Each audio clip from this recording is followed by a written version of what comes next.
Hello everyone, I'm going to show you how to set up your Arris router.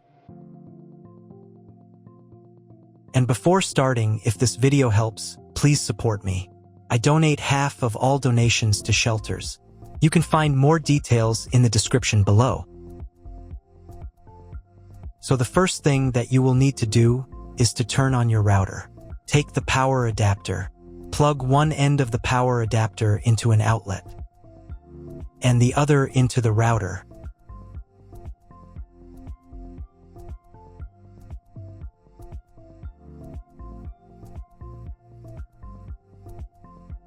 When the router is turned on, the power indicator will be lit. It may take a few minutes for it to completely turn on. Next, plug the cable from your internet service provider or from your modem into a special internet port. Now you need to restore the router to its factory settings. Hold down the reset button on the router for 10 seconds. Wait until the indicator lights on the router start flashing. Sometimes this button is located inside the router casing to avoid accidental pressing. In this case, use a thin object to press on it.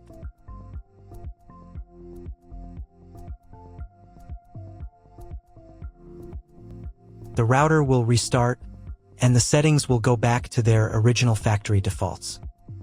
Plug one end of the Ethernet cable provided with the router into one of the LAN ports.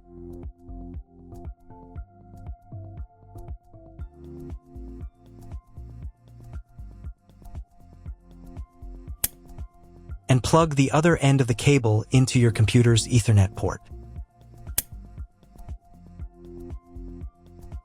Wait a few minutes for connection. Great, we've connected the router to your computer. Now you will need to set it up. But first, let me show you another way to connect the router if you do not have an Ethernet cable or your computer does not have an Ethernet port.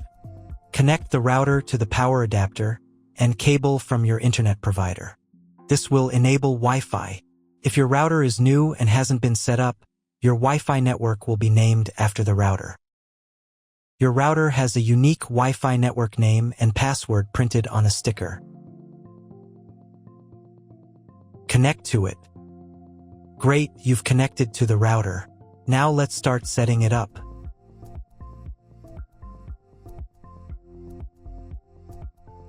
First, open your web browser and visit the URL you see on the screen. Use the URL bar instead of the search bar.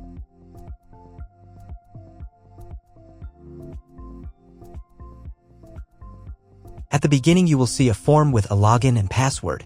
Usually, it is admin and password. If these credentials are wrong, then find label on your router. The credentials are often printed on the bottom of the device.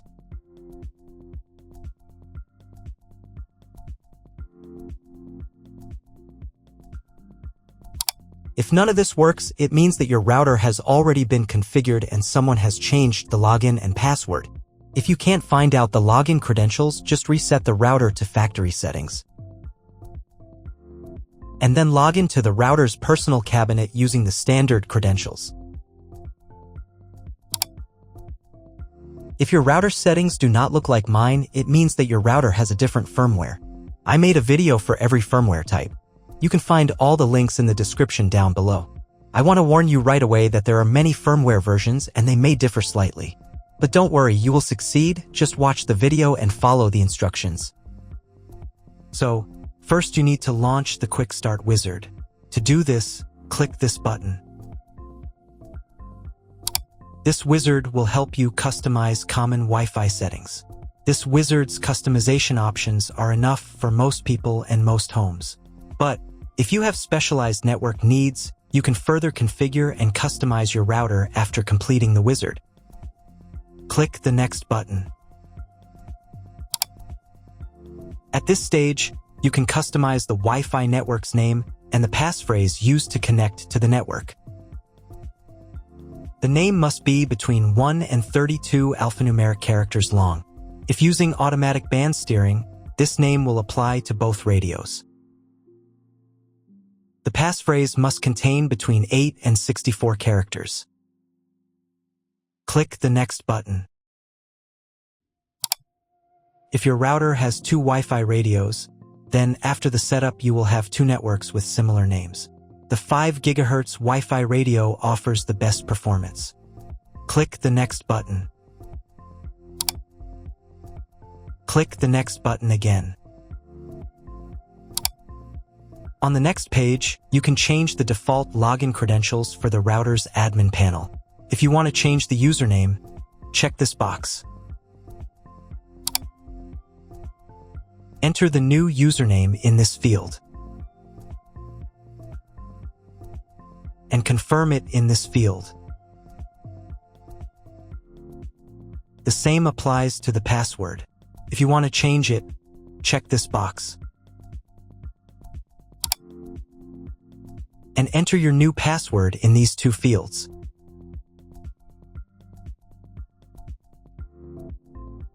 Then click the Next button. On this page, you can review all the Wi-Fi settings. If everything is correct, click the Apply button. Your settings are being saved. It may take up to 1 minute to write the settings. Please do not turn off your router or close this window. Done. The connection settings for your Wi-Fi network can now be used to configure your devices. Now is a good time to write down, print, or copy the settings into a document. Then, keep them in a safe place. Click the Exit button. If you were connected to the router via Wi-Fi, reconnect to the network using the new settings. Now check if the internet is working. Just try Googling something. If the internet still doesn't work, try restarting the router. To do this, unplug the router from the power outlet, wait 10 seconds, and then plug it back in.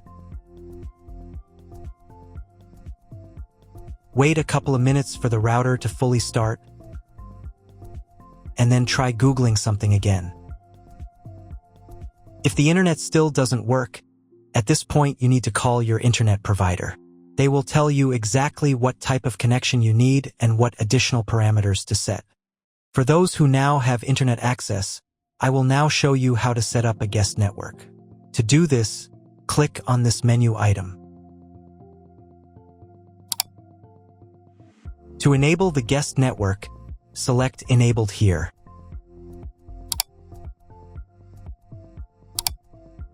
In this field, you can change the guest network name. Then, to set a password for the network, select this menu item and enter the guest network password in this field. Save the settings by clicking the Apply button. Do the same for the 5 GHz network. That's all. If my video was useful, please support my work. I donate half of all donations to shelters. You can find more details in the description below.